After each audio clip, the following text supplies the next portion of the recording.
in this session, as I mentioned last time, we will start talking about the Smith chart.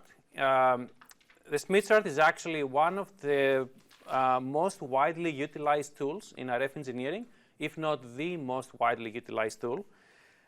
It was actually invented by Mr. Smith, Philip Hagar Smith. And in fact, I have with me here the book that he published. This is Philip Smith himself, 1969. He actually invented the Smith chart in 1939 when he was at Bell Labs.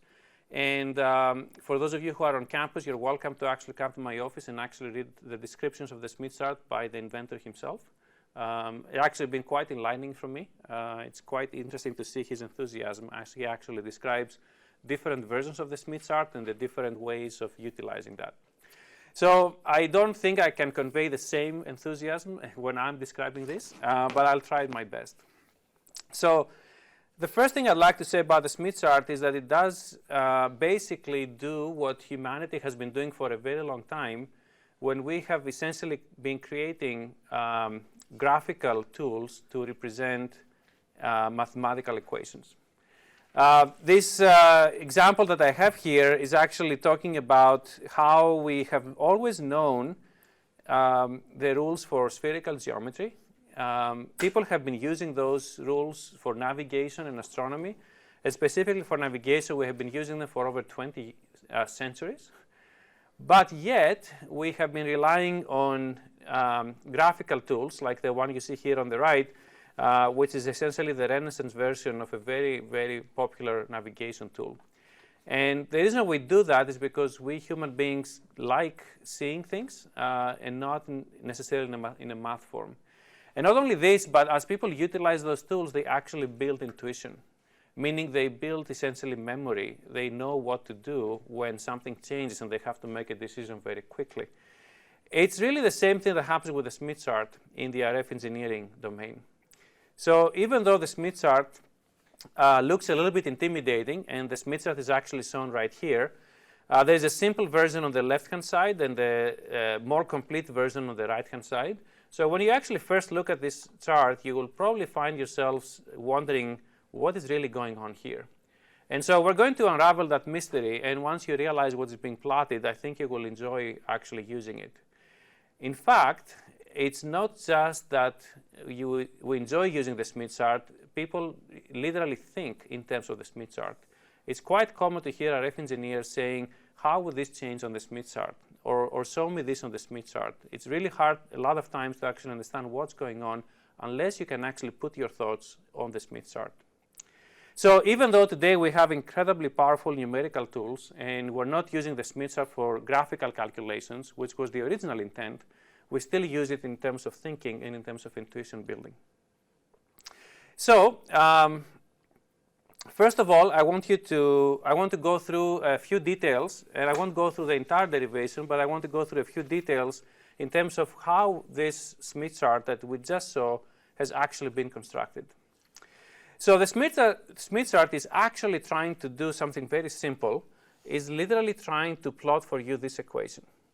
And even though this equation looks very, very simple, it gets slightly more complicated once you realize that both gamma L, which is the reflection coefficient of the load, as well as the ZL, which is the load itself, are actually complex numbers. So if they basically were real numbers, we would be down to the simplicity of Ohm's law, and literally nobody is creating a graphical tool for Ohm's law. But when you have a complex number, then actually that is needed. So what we actually plot on the Smith chart, basically the Smith chart is the complex plane of gamma L. So if I go back to the graph that I showed you before, the first thing I want you to realize is that this is essentially something plotted on top of gamma L. This point here, which is right next to the number 1, is actually the origin. This is the real axis of gamma L. And this is the imaginary axis of gamma L. So literally, the Smith chart is something plotted on top of the complex plane of gamma L. So if you ever get confused of what's going on, that's the first thing that you need to remember. The origin, the real axis, and the imaginary axis is essentially the plane that you see. And that nomogram is actually plotted on top. Now, we also utilize the Smith chart by essentially normalizing our impedances to the characteristic impedance of our system, Z0. Often this is the characteristic impedance of a transmission line, but even if there is no transmission line in the system, we always assume some type of a characteristic impedance. Often this is the 50 ohm impedance, which is quite common in RF engineering. And so the most common value that you will see there for Z0 is 50 ohms. So when you divide ZL by Z0, you will get this little ZL, and by this little ZL, essentially we mean the normalized impedance of the load. So the second thing I would like you to remember about the Smith chart is that when we utilize the Smith chart to link reflection coefficients to loads, we're not reading absolute loads, we're actually reading normalized loads.